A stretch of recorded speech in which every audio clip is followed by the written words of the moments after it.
과거의 시간 속에 갇혀버린 귀주. 드디어 다혜와 마음이 통하고 이나의 초능력까지 알게 된 귀주. 이제 정말 세 사람, 행복 속에 살 일만 남았는데요. 하지만 다혜와 귀주가 그런 시간 속에 남아있을 순 없는 것 같습니다. 복씨 가족이 서서히 분열이 일어났습니다. 거기다 복만음 여사는 꿈속에서 귀주가 죽는 것을 보았죠.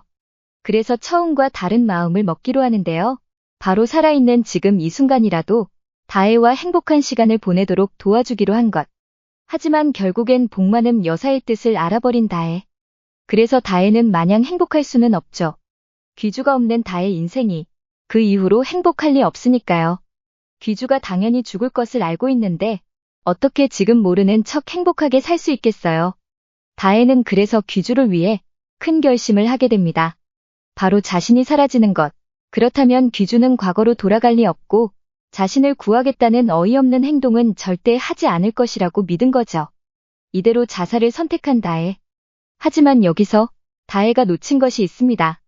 다혜와 있는 모든 순간이 행복이었던 귀주는 결국엔 다혜를 다시 살리기 위해 돌아간다는 것. 다혜를 구하기 위해 끊임없이 과거로 돌아간 귀주. 가족들은 그런 귀주를 보며 너무 괴로워했죠. 전부인인 세연이 죽었던 것처럼 귀주의 삶은 너무도 고달픈데요. 하필 사랑하는 사람들이 왜 죽게 되는 걸까요? 다혜를 구하기 위해 자살하기 전으로 돌아가던 귀주. 몇 번을 돌아가지만 또다시 다혜는 죽게 되고 다혜를 진심으로 딸처럼 생각하던 백일홍은 그런 귀주를 원망도 하게 됩니다. 한 번 딸을 잃어본 일홍이기에 다혜의 죽음은 더욱 크게 느껴질 텐데요. 일홍의 가장 큰 약점이 되어버렸죠. 다혜의 조언대로 일홍에게 죽은 딸에 대해 이야기했던 복만음 여사.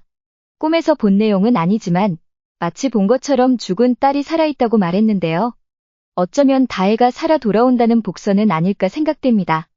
다혜를 구하러 과거로 계속 돌아가던 귀주는 자신에게 기회가 몇 번 없다는 사실을 알게 되는데요. 운명 같은 사람으로 인해 초능력에 변화가 있던 귀주. 그가 감당해야 할 일은 바로 이것이 아닌가 싶습니다. 다혜를 구할 기회가 몇 번 남아있지 않던 귀주는 결국 자신의 목숨을 걸고 다혜가 화재 속에 있던 13년 전 과거로 돌아가게 되고 복씨 집안의 반지를 건네주며 목숨을 다해 구했으니 최선을 다해 살아달라고 말을 하죠. 그 이야기를 듣고 불행 속에서만 살던 다혜는 다시 살아갈 마음을 품고 백일홍의 품속에서 다시 살아가게 될 것입니다. 복여사의 말대로 죽은 다혜가 다시 돌아왔고 또다시 돈을 갚기 위해 살아가지만 일홍은 딸이 곁에 있다는 것만으로도 만족하며 살아가겠죠. 그리고 이럴 때 다혜처럼 복씨 집안으로 다시 접근을 하게 되고 서로 사랑한 기억이 없던 귀주와 다혜가 다시 만나게 되는 해피엔딩이 아닐까 감히 상상해 보았습니다. 다혜가 죽게 되고 그런 다혜를 살리기 위해 귀주가 과거의 시간 속에서 돌아가 구하게 되지만 만약 그대로 과거 시간에 갇혀 죽게 된다면 이후에 귀주와 다혜가 다시 만날 기회가 없을 텐데요. 두 사람이 다시 만나기 위해선 또 다른 초능력이 필요하죠. 지금까지 제대로 된 초능력을 발휘하지 못한 사람은 바로 동희. 동희는 동생을 구하기 위해 자신의 몸을 띄우게 되고 결국엔 귀주를 구하게 됩니다. 하지만 두 사람 모두 기억을 잃고 처음부터 다시 시작하는 운명의 끈이 있는 것은 아닐까요?